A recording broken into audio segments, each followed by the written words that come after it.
Hello guys, welcome to Machine Learning Model Development and Evaluation course. So in this course, we are going to build a machine learning model for the data set and also evaluate that particular model. So in here, I importing the required libraries for development of the model. So uh, mainly I develop this model using scikit-learn library. So you can also import this library. And so next, I'm just loading my data set. So in here, I'm using telecom churn.csv. So in here, I already done the exploratory data analysis in for the my data set. So you can also watch my previous video that is about the exploratory data analysis course. So after doing the exploratory, I am loading the data set into the Jupyter notebook, and I'm going to read the CSV file here. So also I'm just displaying the a few rows, 5 rows of my data set here. You can see this is my data set. So now I'm going to split the data set into feature variables and target variables. These feature variables, it means the independent variable, the target variable means the dependent variable. So in here, we are considering the churn. So how many people going to churn from our telecom industry and how we can retain the customer in our telecom industry. So that's why we are just talking about the target variable churn. So this is the only dependent variable. Other variables are, you can see here, senior citizen, monthly charges, total charges, and the gender. So those are the independent variable. Now I am going to split the data into a training and testing data. So in here, I have done just split the variables, not the data. Okay, only the variable. Churn variable as one variable, other variables are in another variable. So I am also taking that independent variables as x, dependent variables as x, independent variables as x, and dependent variable churn as y. So now I am going to split the data into training and testing sets. So I am going to use my 80% of my data to train and 20% of my data to test. Okay. So in here, I am writing the code to split the data, training and testing data. So you can also simply write this code and you can easily split the test data. So if you need to know about the code, so I already I have written the command for the every single code, and if you also cannot be able to understand the single codes, you can also use AI tools to get the understandings. So here I'm going to use the random forest classifier first. So you can also use decision trees as well as linear regression and other machine learning models to build the model. Now I'm going to create my random forest classifier model by considering this particular.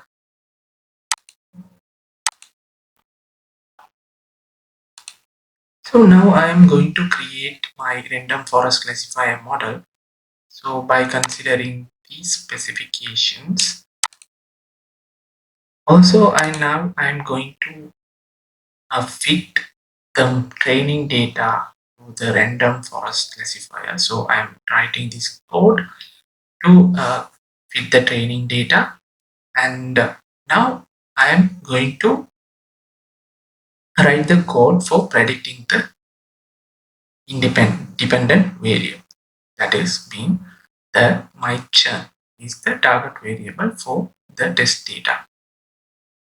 So now I can calculate the accuracy score by using a model rf.score code.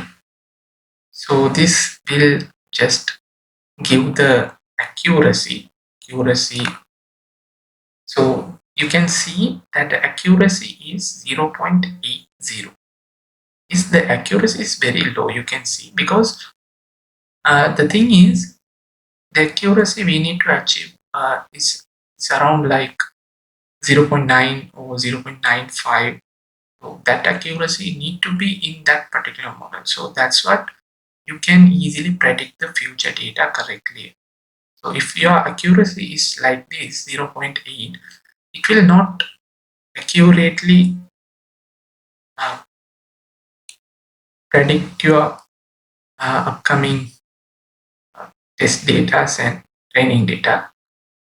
For an example, so if my uh, model score is 0.8, it will predict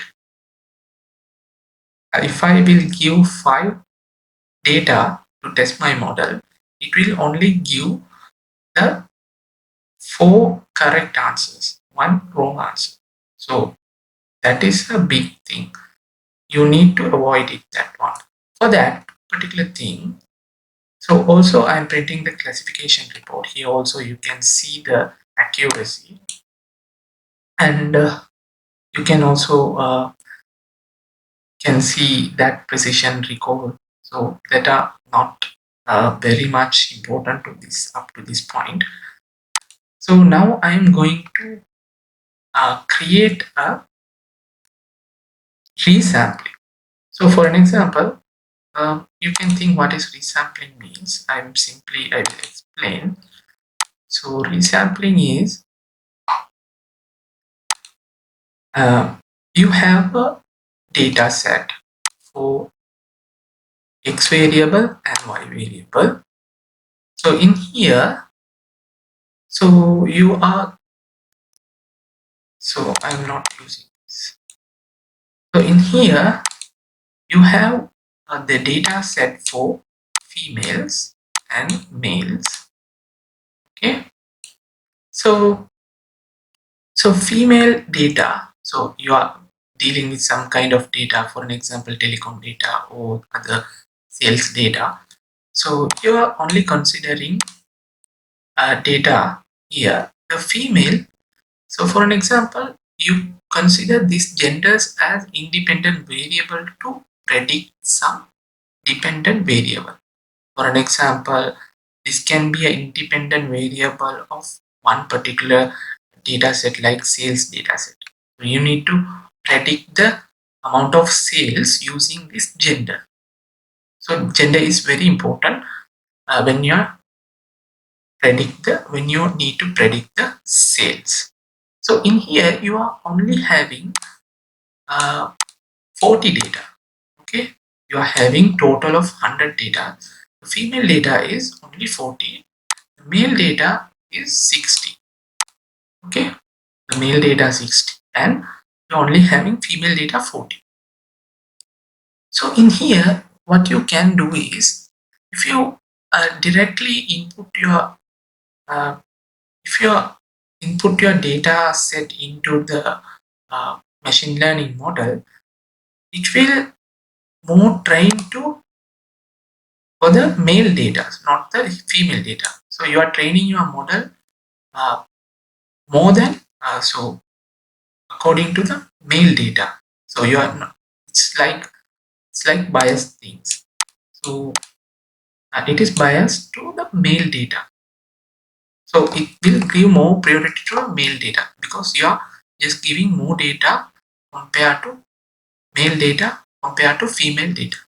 So in here what you can do is you can just make this 40 to 60 data.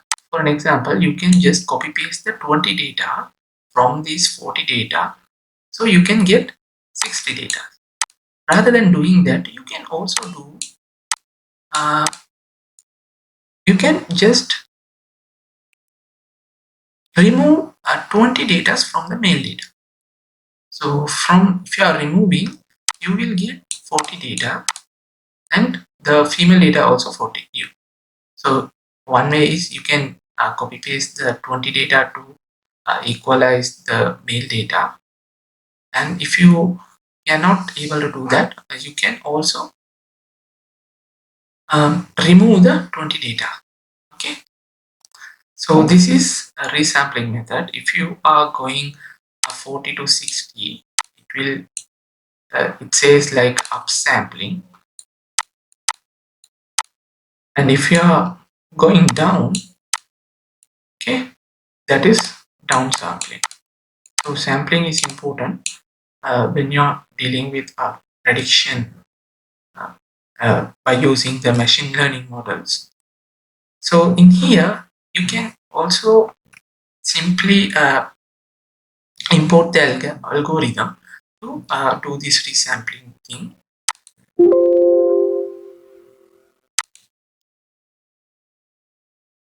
So in here, I am creating the smart ENN algorithm. You can also use some other algorithm as well.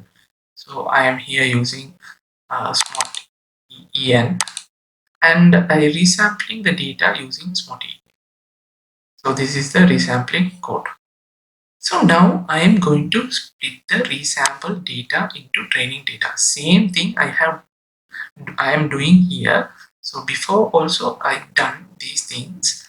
So I'm just split the data set, as well as I just uh, fit the data set.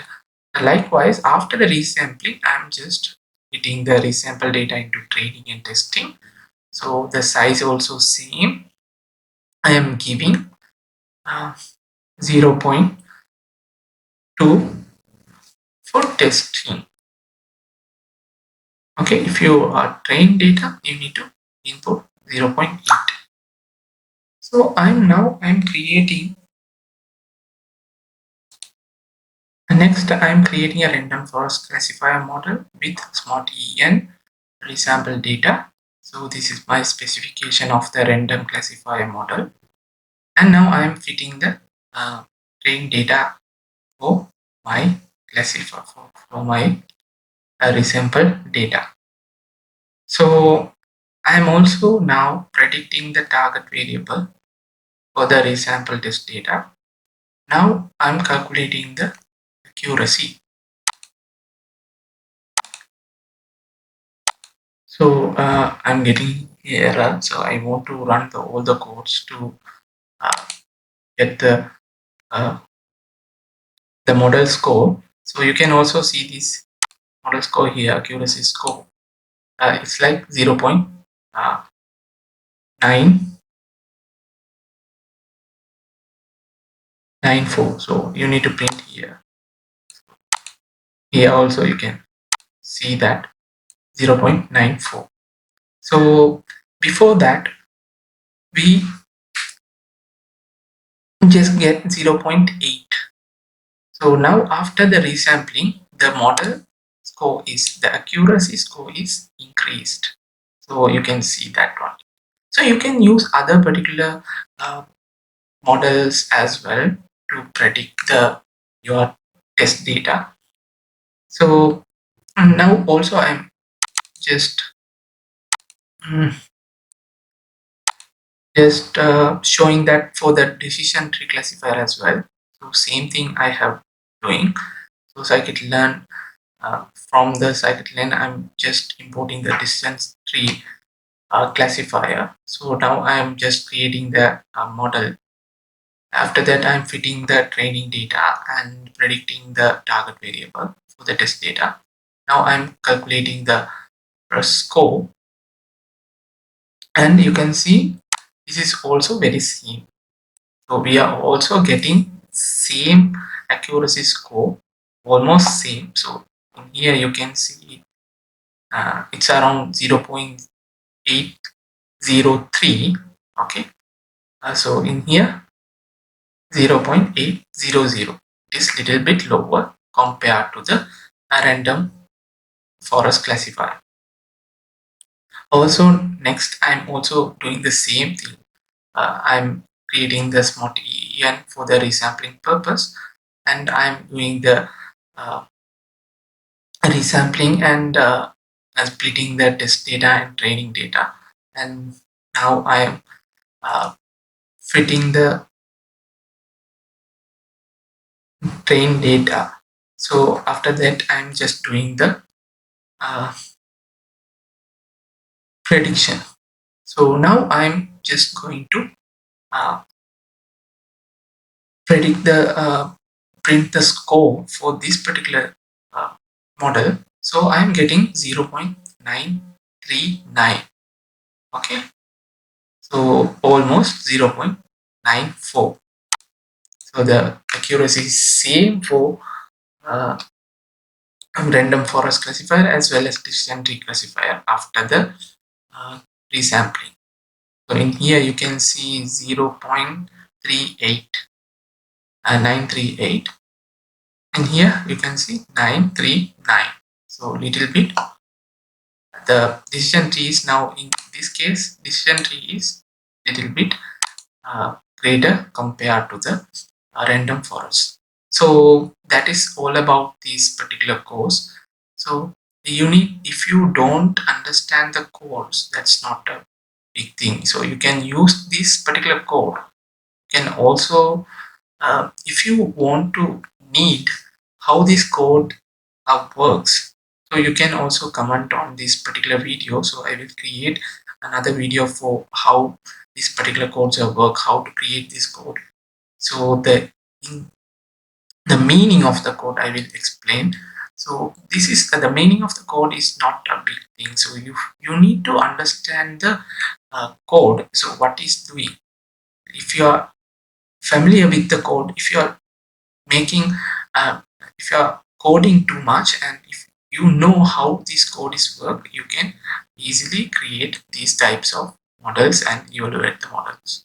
So this is the simple Python code you can create and to predict the future data. So that is the use of this particular course. So you can also, if you have a data set and you need to predict the future. So for an example, I have some data for my particular shop. So I need to just focus on the products uh, which are very high in demand. So that's what I just can purchase lots of products to my shop. So I will also increase my sales. For that only, I need to uh, build the model like this to predict the uh, predict the products, which products I need to purchase more to increase my sales. So for that particular use, you can utilize these machine learning models. Also in here, we are just only have the uh, one independent variables. In some case, there are lots of dependent variables. So the products, the amount of sales, and also the time. Okay, so there are lots of dependent variables in some cases. So we also will see another course for the advanced course for the machine learning build in the future. So if you like this course, please subscribe to our channel, and also share with your friends, so you can also uh, get the certificate of the completion of this course. So I will also provide the codes of this particular course in the video description. So finally, I would like to say thank you very much for watching this particular course. Thank you.